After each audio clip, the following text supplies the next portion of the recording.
sunny day. It's a sunny day.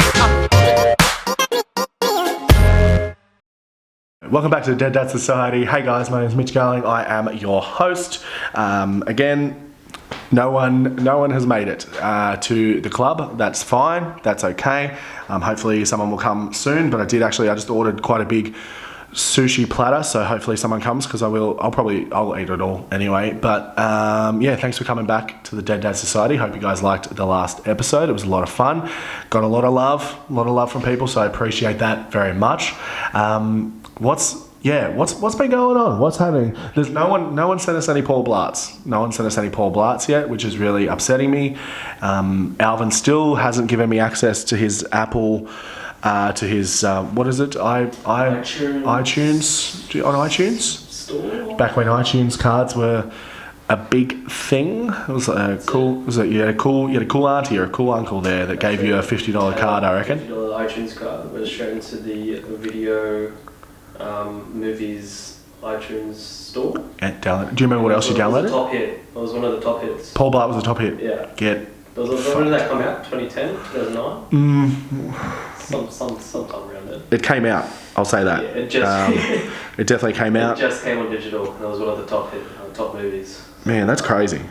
Paul Blart. This is great content. Paul Blart, 2009. Yeah. 2009, Paul Blart Mall Cop 2, 2015. Never watched the second one. Did you watch the second one? Part of it, not all of it. Not all of it. Didn't make it through. No. Couldn't sustain a second movie, huh? No. Couldn't sustain it. To me, it was one of those things where if it was a sketch on SNL, I would have thought it was really funny. Yeah. But as a whole movie, I'm like, what? Like, why is it? Yeah. Anyway, I didn't come here purely to be honest. I came here just to talk shit on Paul Blart again, but no one has sent me any copies this week. No one has given me a call from Vinny's to let me know that there's copies. There's still bits of the DVD case all over the floor from last time. I still haven't cleaned that up properly. And apologies for the last episode. I did actually get a piece of the DVD stuck in my throat when I snapped it. So I'm going to try and look back at that footage and see if I can actually find the exact moment that I died. But yeah, that was the reason for a couple of cuts in the last episode, is that bang, snap a DVD, plastic goes in your throat. You can't talk. That's just how it works. That's just law. But yeah, man, Alvin, good to have you back, man. Last week we didn't really have too much of an Ana de Armas chat. No. But there's been some big news. Mm-hmm. Couple of like week ago or so, maybe 10 days. I don't know. Depends how many days you've been weeping for, how many days you've been crying for. Big news: Ana de Armas dating Bradley Cooper. Mm-hmm. What's the man? The Hangover boy. Bradley Cooper, yeah. Bradley Cooper. He's a big. There was all that chat last year, like that he was in love with Lady Gaga. Yeah. Never happened. He had a very beautiful wife. She was a Victoria's Secret model, I believe. Yeah. Or something like that. He has a kid with her. He was married to, and this is pretty retro callback, but he was married to a lady called Jennifer Esposito. And she was like, I'll show you a photo one time, but we'll put a photo up here. Put it right there, right? And you guys will be like, oh, that lady, like, she was in every 90s movie ever, or 2000s movie. And she's a beautiful lady. But he was married to her, and now he's got Anna. And I think there's probably a bit of an age gap. Yeah. A bit of an age gap, I think. Like Cooper's 15 years. Cooper's 40 something, right? Yeah. And I'd say she'd be 50. She's just borderline 30. Yeah. That's, credit to him. We talked about last episode about the age gap between Simon in the Wiggles and his wife. And I think if you're a talented man, then you can't deny, like, especially if you can sing, which Simon in the Wiggles, he can sing, and Bradley Cooper can sort of sing. I've watched The Star Is Born a couple of times. He seems to be able to sing. So if you have talent, like, you can have there's an age gap between me and my wife. 7 years between her and I. So there you go. thank you very much. Was it Tell me something, girl. So that's Bradley Cooper just there. Was that similar? Yes. Close your eyes and be like, what's the other song? I don't even know what the other song is. I can't even think. I've listened to that album a lot, actually. A Star Is Born soundtrack. If you guys get anything from this episode, I recommend listening to A Star Is Born soundtrack. It's actually quite a banger. But yeah. Oh, that's the one. Maybe it's time to let the old ways die. So maybe that's Bradley Cooper. You guys, I don't know. Close your eyes. I should have warned you guys to close your eyes, and then I would have sung. So you guys would have seen my mouth open there and known that was me that was singing. But Bradley Cooper with Ana de Armas, good on them. You know, again, I'm not sure who I'm happier for. You know, like Bradley Cooper's a beautiful man. Ana de Armas is a beautiful woman. But yeah, I'm looking forward to Bond. I'm looking forward to her being a Bond girl. We talked about Bond last time. You know, he's a bit of a sus guy, but that's okay. I'm still looking forward to it, no matter the fact that he's a bit of a creep. But they were in War Dogs together, Bradley Cooper and Ana de Armas, which was the Miles Teller, Jonah Hill flick. Bloody. That was like 5 years ago, though. 5 years ago. What have they been? They've been sitting on it. Yeah. They fell in love. So just out of nowhere. What does Bradley? That seems to be his MO. You know what I mean? Like that seems to be the way he does it. He's he was married back then. He would have been married back then, so he couldn't have. Yeah, right. It didn't stop. Apparently, it didn't stop Brad Pitt and Angelina Jolie. You know, Mr. and Mrs. Smith. Yeah. They're in love. Brad Pitt threw some serious shade at Angelina Jolie at the SAG Awards. That was pretty funny. What did he say? He said, so in Once Upon a Time in Hollywood, he plays a drunk who gets his shirt off who hates his wife. And then he made a comment being like, that must have been a real stretch for you guys to believe or something like that. And it's like, so funny. But, oh man, it's good to be back. I've had some interesting stuff happening. I messed up if I'm being honest. The other day I did a gig up in Newcastle for going back maybe a week and a bit now. I did a gig up in Newcastle and lovely gentleman up there by the name of Grant. He takes photos up there at the Big Dog Comedy, and he took some photos of me, great photos, so I put them on my social media. And just for a lull, every now and then I do like to just tag myself in places, like just random places. One of my favourite ones to tag in is Sexy Fat Boys, which is apparently a restaurant somewhere in Florida or something. But so I tag in at Sexy Fat Boys all the time. But what I did the other day is I noticed that a lot of like comedian friends have started going down the influencer route. So they're tagging the brands of clothes that they're wearing, like in their photos when they're on stage. You know, you tag Threadless or whatever the brand is. And just for a bit of a lull, I tagged Lowe's, like the company Lowe's. The shirt I was wearing was not a Lowe's shirt, but I tagged them anyway. And then they, like an hour later, they followed me on Instagram, liked my photo, commented on it, asking if they could share it, and that they would tag me in it.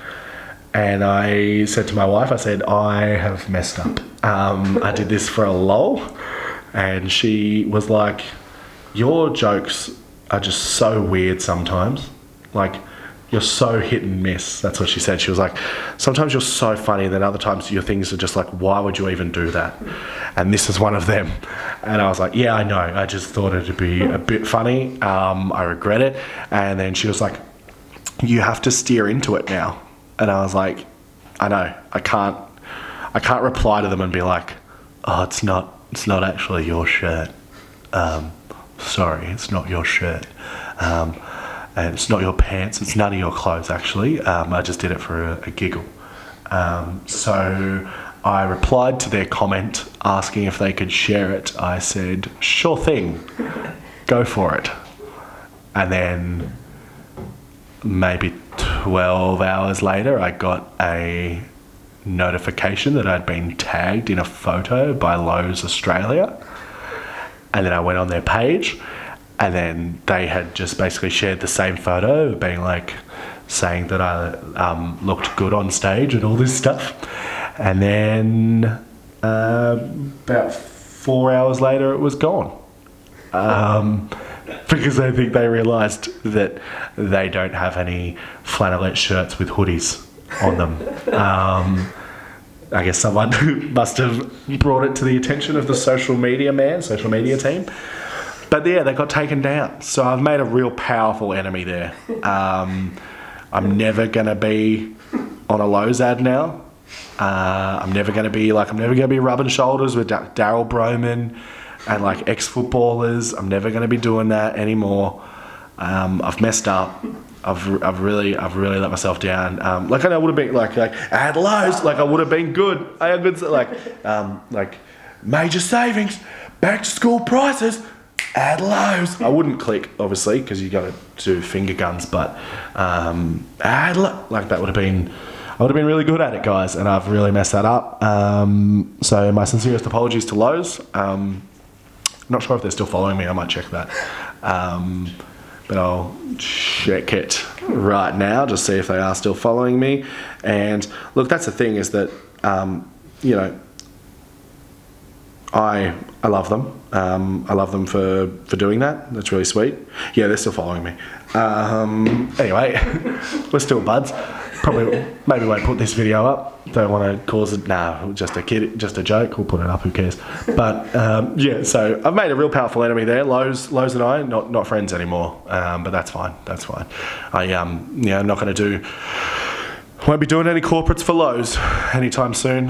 But yeah. People seem to. Alvin, you liked my corporate story last time. You liked it. You after we finished recording, you were like, seriously? Like, is that a serious story? I was like, yeah, man. That's the life of a corporate. And I was trying to think of other corporates I've done, and another one that sticks in my mind, a corporate that I did for Coke. I got a call that the Coke branch or whatever of the Central Coast were looking for someone to come to their Christmas party. Went to the Christmas party. It was in a restaurant in a hotel, and I got there, and it's myself and another comic, and we were like, "Where's the stage?" And the people were like, I don't know. There's not really a stage. And we were like, okay. Cool, where's the mic? And they were like, no, there isn't. We don't have a mic. We can ask if there's a mic. And then they went to the restaurant people and asked them, and the restaurant people were like, yeah, we have a PA system like that we use to announce like when meals are ready and stuff. And we're like, yeah, cool, let's use that. And they gave us a microphone. It was like as big as your hands, like literally, it was like I was holding my phone. I was like, blah, blah. Anyway, but so I do that. Like we get given that microphone, the lights stay on. This lady that's running the event, she goes, I'll get their attention. Just follow my lead. And she grabs a chair, puts it at the front of the room, and then just climbs up onto the chair and gets the mic. She's like, listen up, everyone. The comedians are here. And then we get brought up just by our first names. So I got brought up just as Mitch, which is always handy. Definitely handy when you're trying to build a career. You want people to know who you are, but just refer to me as Mitch. That'd be good, and then they can just figure the rest out. Just type in Mitch comedian, and I'm sure I'm just the only one, really. But yeah, so this lady brings us up. We go up, basically just standing on a chair. Everyone's clinging and clanging, having their dinner. Not really paying attention. Some people are, some people aren't. We got told to rip on certain people, which is usually the way with corporates. You do a corporate for Coke, you rip on Pepsi. You do a corporate for Woolworths, you rip on Coles. That sort of thing. That's just how it works. So we're doing it, whatever. It goes fine. Like, it's nothing crazy. And the other comic leaves, and I go to the bathroom, and I'm in the bathroom, and I'm in the cubicle, and then two guys walk in to use the urinal, and one of them's like, geez, I wonder how much we paid for those blokes. And he goes, yeah, I know. They were all right, nothing crazy, blah, blah, blah. And then the original guy goes, mate, whatever they paid, I wish they just added it to the bar tab instead, which was heartbreaking to hear. I'm just in the urinal, just, my God, like, literally, I stayed in that cubicle for so long, just on the off chance that man was like there or near the bathroom. But just like, we've come. I think that's just the mentality of like corporate gigs, though, is that like we would much prefer. We went to a thing this year for our work, and we went to Luna Park, and they were like, oh, you can go on the rides and stuff, and like, you're like, oh, that's pretty cool. But then one of the people at work was like, can't we just put the money that we paid for the tickets towards the bar? And then your brain's like, yeah, that's true. Can't we do that? So I do get where they're coming from. And if they obviously work at Coke or something on the Central Coast, possibly in a factory, maybe they're not loving life. Maybe they want to let off a bit of steam, and that they don't want to hear about. At the time, I was like a 26-year-old man. That I want to hear about a 26-year-old man that has problems that he wants to talk about. So that was my other Coke corporate story. So was that as brutal as the first one? I reckon the first one was a lot more. First one was more brutal on stage. Yeah. I think. Yeah. Yeah. I mean, the first one could have been worse. Like, what if you went to the toilet in the first one, and then you probably would have heard something else? Man, yeah. That's the thing. Lucky I'd been to the toilet earlier. I didn't need to go. Yeah. That first one, man, I literally, when I got there, like, there was a band playing, and they were like, this band's just going to play for like another 30 minutes if you just want to go sit in the offices. And they made me sit in an office of a leagues club. Like, it's just some dude's office, like as though you were just in an office. And I just sat there and was like, cool. Like, I just waited and went through my set being like, oh, what will I think works? Blah, blah, blah. And it's like, oh, nothing works in the end, is what you didn't need to do. But, oh, man. What a joke. My wife's birthday's coming up. We're sort of tossing up stuff to do. And my brother-in-law or sister-in-law, I can't remember who it was, mentioned Roar and Snore. Do you know what Roar and Snore is? It's where you stay overnight at the zoo. Taronga Zoo? There's one at Taronga Zoo, and then there's one at Western Plains Zoo. Alright. So you stay overnight at the zoo, you get like a private tour, all this sort of stuff. You can either sleep in like a nice cabin, you can sleep in a tent, whatever. And I was like, that sounds pretty cool. Like, that's pretty fun. It's like in Australia we don't really have too much it's kind of like a little budget safari. You know what I mean? Like, that's what it is. So especially if you go out at Western Plains Zoo, it's probably all kinds of, maybe it feels like a proper safari. I don't know, it's pretty drought stricken out there. But I looked into it because I was like, that might actually be pretty cool to take my wife there. And so $675. $675 to do the Roar and Snore. I can't remember if that was Taronga or Western Plains, but I feel like Western Plains was more expensive than Taronga, and one of them was $675. I can't remember which one was which, but $675. Like, it's insane. Like, that's if you think about like the main clientele of people that are going on a Roar and Snore are going to be like people with a family. So that was like dedicated for like two people. So like if you've got mum and dad and then you've got two kids, that's almost $1,300 to go there. Like, I should just set up my own like Roar and Snore at my house. Like, I've got 4 cats. I've got a rabbit. just give me like, give me $100 and I'll set you up a tent on my front lawn. I'll go and get like various costumes for the cats and stuff. I'll make you think one's a lion, one can be a zebra, whatever you want. Like, I can give you like a legitimate roar and snore, and I'll do the snoring. Like, I won't wear my sleep apnea mask. You can just camp in a tent outside my bedroom. I won't wear my sleep apnea mask, and you can just hear me snore, and there'll be a bunch of cats that'll just hang around. $175 I'll do it for. Put it down. I've put it down. Well, look, you got to start low.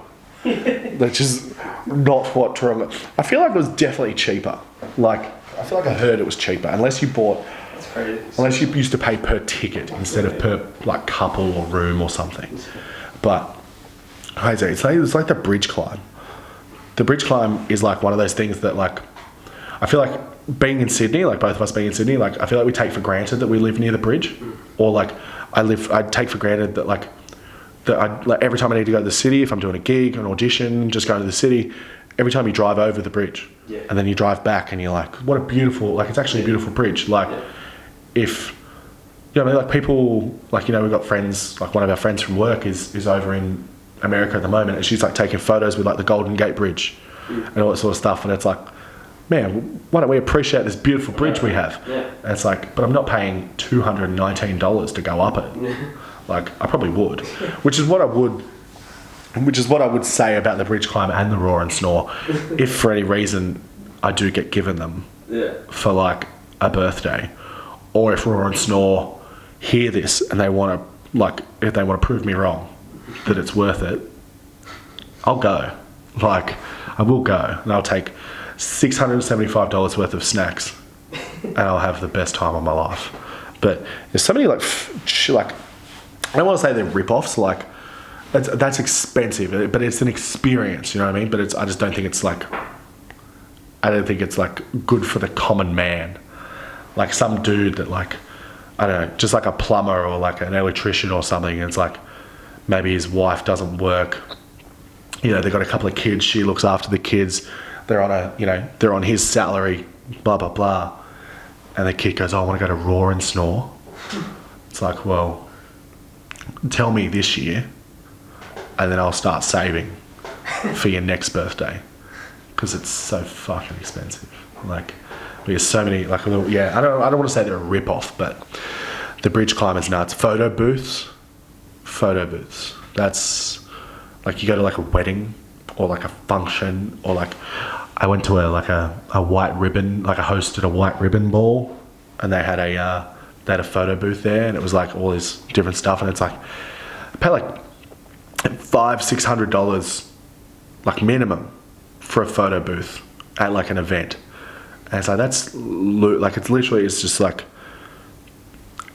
a photo booth. They've got like a bunch of like props from like Hot Dollar or like Hot Bargain or something, like big glasses, you got a silly bow tie, you got like a sign that says like, I'm with Stupid, or like, I'm with her, and then his sign says like, I don't know who she is, or whatever it is. But man, it just blows my mind. It's like, we need to get rid of photo booths. Like, that's, you know, 2020, that's what I'd really like to eradicate photo booths. And if there's a lot, look, similar to the roar and snore, like I'll do your photo booth. I can set up, I'll set up like a shower curtain. I'll set up a shower curtain, I'll set up a camera, and then like you and your friend just come over. I'll have gone to like Hot Bargain, I'll bought all the dumb stuff, you know, the big sunnies, yeah, moustache, nose, all that stuff. Yeah, similar to the roar and snore, like make my own roar and snore. I'll make my own photo booth. Like, come over to my house.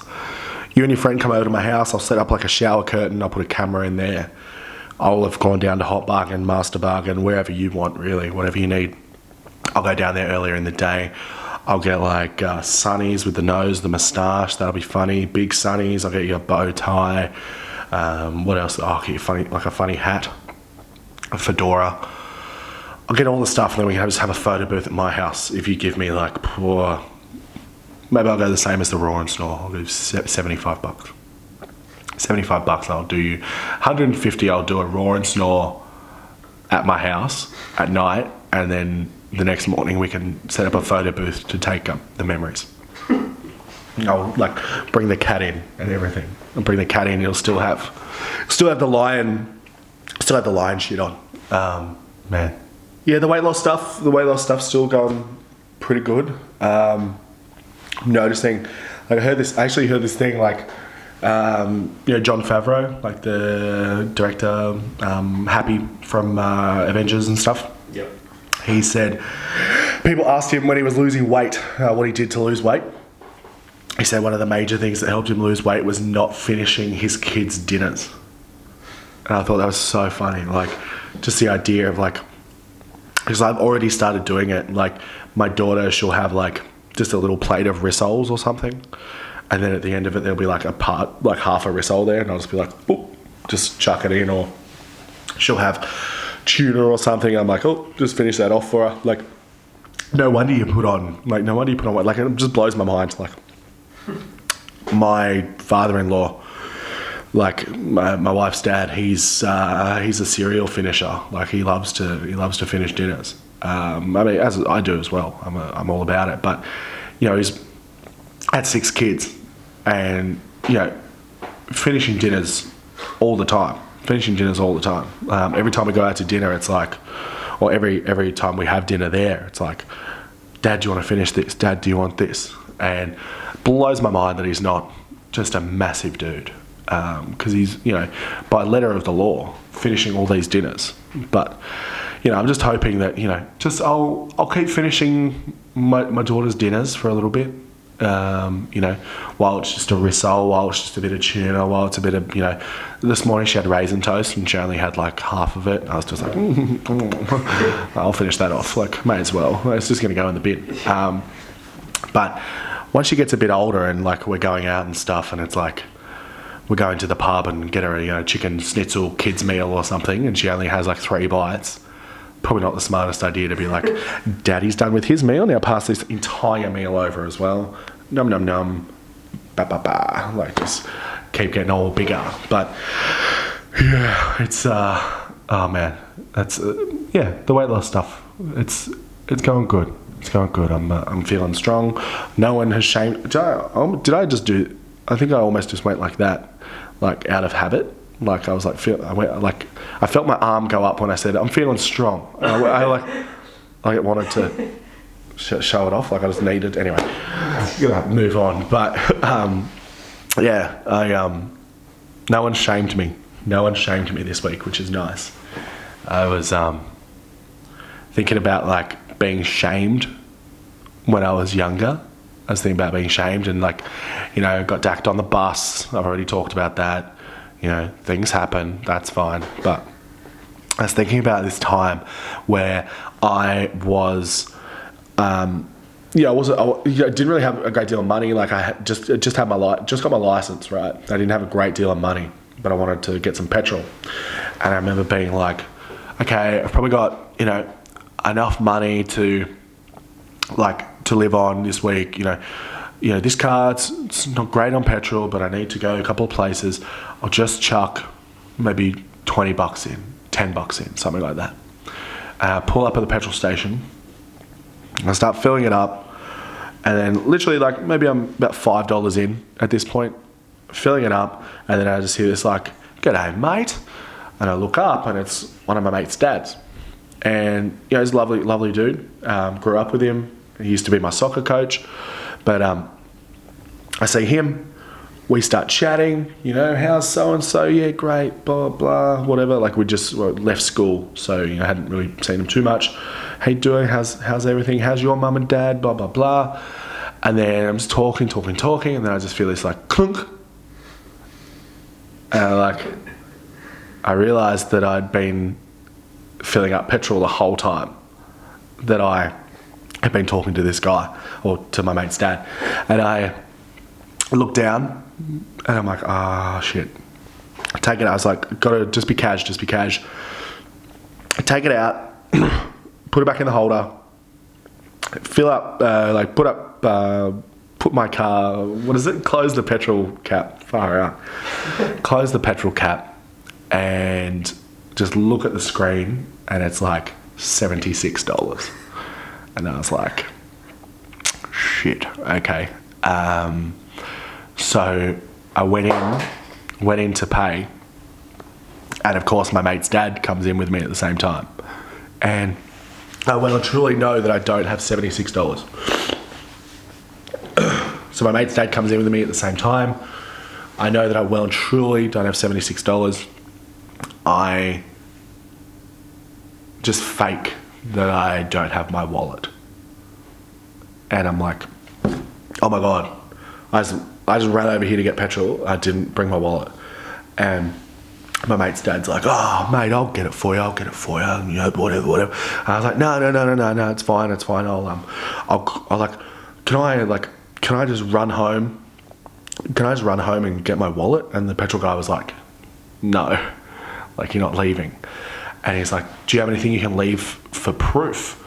And for 2 seconds, I went to reach in to my pocket to grab my wallet to get my license for just like 2 seconds. And I was like, no, like it just clicked. I was like, oh shit, like my mate's dad's still standing there. I've just told this elaborate lie. I don't have my wallet.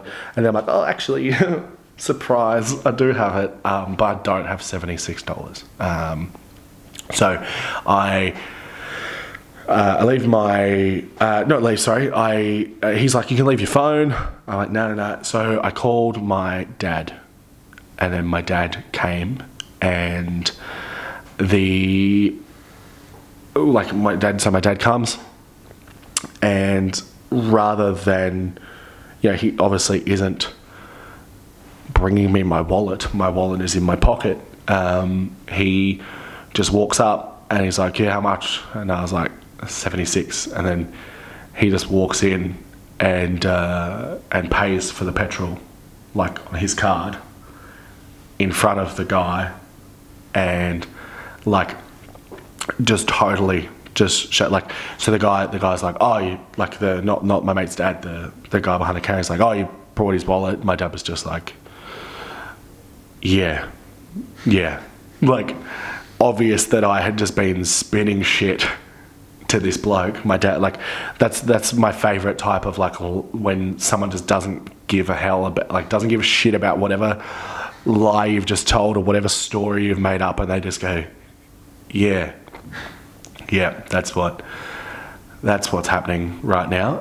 That's what I'm doing. And yeah, so Dad, he got me. He shamed me a little bit there, but I felt good. My mate's dad asked me, like, we went and had drinks like a couple of weeks later. My mate's dad was like, oh, you sorted out that whole petrol thing? And that hurt. Mainly because I told my friend the story, and I'm 90% sure he would have told his dad. So I could have just been straight up and been like, you distracted me. I wasn't going to put $76 of petrol in, but instead I lied, which is the human nature thing of lying, where you're like, oh no, we couldn't possibly seem weak or something. I had to come up with this whole lie and make my dad stop watching the V8 supercars, come over, bail me out. And I don't even think I paid him back. Like, I'm not a good son. I made him leave the house, come over to 7-Eleven, pay for my petrol, never paid him back. Probably hates me. But yeah, petrol. I'm having a real vendetta against petrol stations, it seems. Like the first episode, I'm like, the lady's fucking shaming me. Yeah. She's like, apples, as if you know what they are. And then the second one is like 7-Eleven guys making me drive their brothers to work or the station or whatever. And then this one, I just owe every petrol station money, apparently. But also, I'd really like to, can we just get rid of night windows at petrol stations? The night, where you have to go up to the night window to pay. And it's like, sometimes, like, especially driving home from gigs late, like, sometimes I want a snack or a drink, and I don't know what snack or drink I want until I see what specials there are. Yeah. You know what I mean? I don't want to take it, and they get so angry at you, like, how much is, like, you're the night, how much is a Pepsi Max? And they're like, can, bottle, big bottle, and you're like, all of them, just tell me the prices. Like, just tell me the prices for Pepsi Max. And it's like, nah, that's a ludicrous price, man. And you're like, ask them, do you have any Red Rock Deli chips? And they're like, yes. Which ones? And they sprout them all off, and you're like, it'd be so much easier if you just opened your fucking door and let me, I'm not going to rob you. Like, I'm just an overweight comedian on the way home from a gig looking for some carbs. Like, that's all I want, bro. I'm not going to come in and rob you. Maybe, I don't know, you've robbed yourself of your dignity working at a petrol station overnight. Nah, it's alright. I'd kill for a job. I'd really enjoy a job at a petrol station overnight, I think. Just be like, after a while, you'd be just doing nothing. Yeah, after like a week or two. Mind you, that's like, I feel like that's the way with any job, is that you have it in your head of how it's going to be and how, like, you think like how relaxed it's going to be and all this stuff. Yeah. And then you get there and it's like, oh no, they've got 100 things for you to do. And then the next morning you're like, why didn't you do those things? And you're like, I was watching Netflix.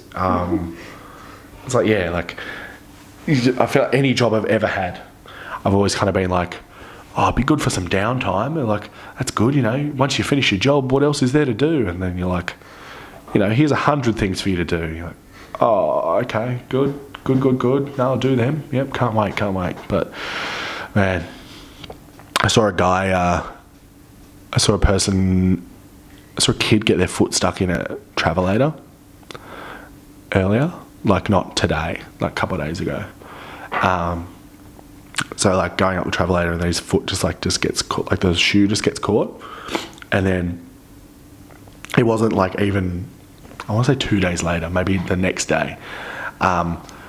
So there was this kid, and just seems to be like a fad that teenagers do, and I'll go into that in a second. But so it gets on, what's the difference between travelators and escalators again? Which one's which? Escalators are the stairs. Escalators are the stairs, travels are the, yeah, cool, that makes sense. Escalator, yeah, yep, cool. So an escalator, obviously the stair one, right? As it takes off, teenage guy, teenage girl, teenage guy just sits down on the travelator. And then when he gets to the top, his shirt gets stuck. And it just kind of shreds the bottom, and he like rips it out. And it's like, it was pretty funny. I was hoping, I was on like World Star, like filming it. I was like, die, you little piece of shit. But I don't know, it seems to be like a teenage thing. Like, and I'm sure people have seen it.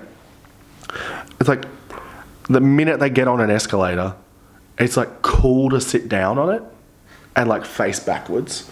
And like the girl was still standing up, so he was like, what? Like trying to talk to her. It's like, how long is an escalator? Just fucking stand up. Like just stand, like you gotta be so cool. Like it just has to be so like non-conforming. Like everyone jumps on the escalator, they just stand, they just ride it, or sometimes they walk if they're, you know, that way inclined, they climb up as it goes up. But like these teenage boys, and really it's borderline like lads. It's always lads that are doing it. And it's like, they're sitting down, they're not conforming, fuck the man, whatever, you can't tell me what to do. And it's like, I don't know what the equivalent of that is as you get older. It's like when I take the pram on the escalator. Like, not with a baby in it. Like, I give the baby to my wife and then I hold the pram on and everyone's like, oh, you're a piece of shit. But, yeah, like, just the idea of like, I don't know, I just want them to get hurt. I want them to get hurt, and I want it to be like a big, powerful lad that gets hurt, and it gets back to like lad central, lad HQ, guys, new directive. We've got to stop sitting down on travelators or escalators, whichever one it is. You know, I know we don't like conforming. Like, we'll just step up our like tagging of trains. We'll just tag more trains. We'll spray paint more buses, that sort of stuff. We'll pick up the slack that way, but we can't conform, guys. But you can't sit down on escalators.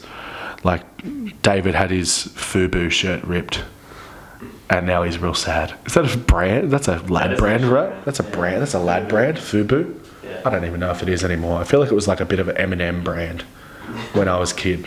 Like it was like all just like bright jackets, bright pants. Fubu. Yeah, man. Sports brand. No. Is it Fila? No, Fila. not Fila. Fubu. Is that who I'm thinking of though? Is that who I meant to say? Fila. Fila. Oh, maybe. For Fila. lads. Yeah, Fila. Yeah. Nike. I don't know. Yeah. That's. Adidas. Yeah, man. It's anything. Nautica. Like anything like what's the even like I feel like they're kind of jumping into like it's anything that's like rebel sport.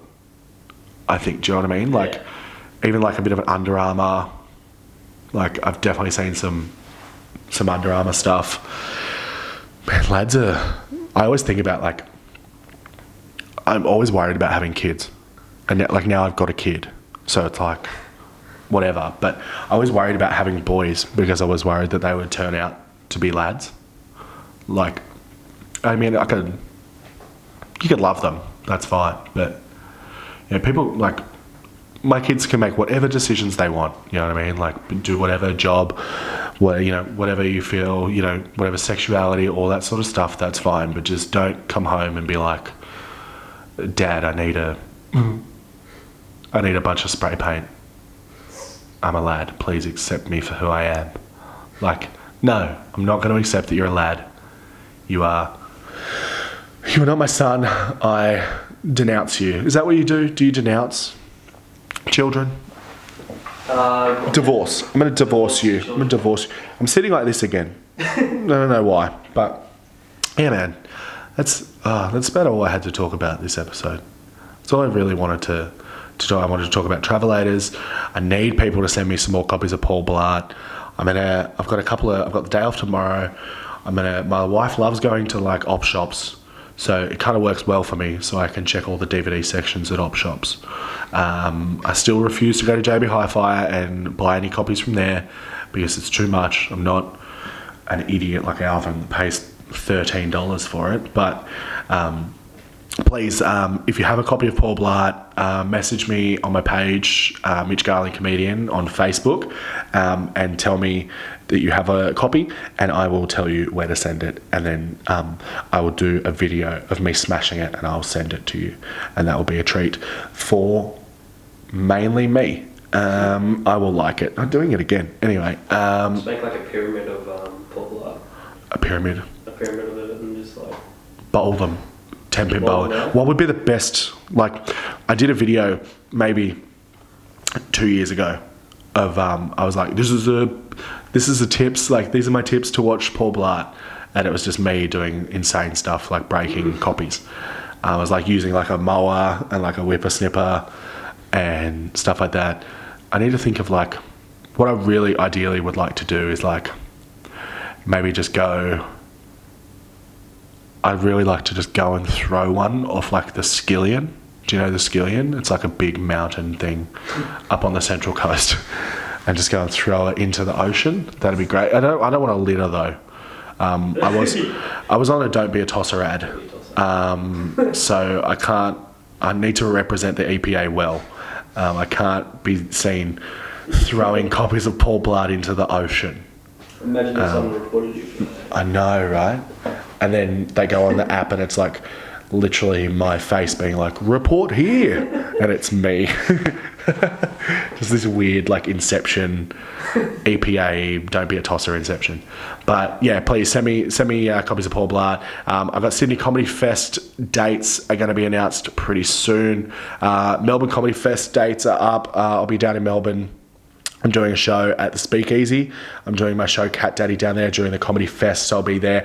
I think it's April 13 to April 19, so I'm just coming down to do 6 or 7 shows.